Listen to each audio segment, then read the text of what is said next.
Was that too fast?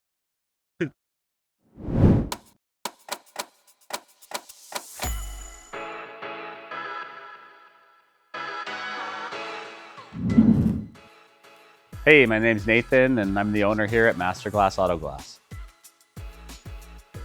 My name is Sean Kopf. Take care of everything around here throughout the day. We started MasterGlass about 13 years ago, March 2012. We wanted to build a company that just wasn't about replacing windshields, but also that Canadians could count on and that the community could really get behind.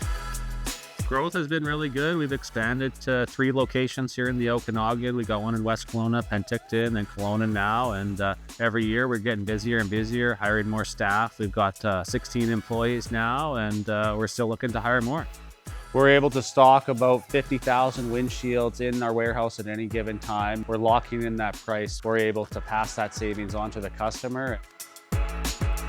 You know, your reputation is based on your loyalty, I think. If you're loyal to the people that are loyal to you back, then your reputation will grow exponentially. Canadian to me means that we're able to give back to the community, take care of our neighbors, and make sure everyone's taken care of. We enjoy the country that we call home.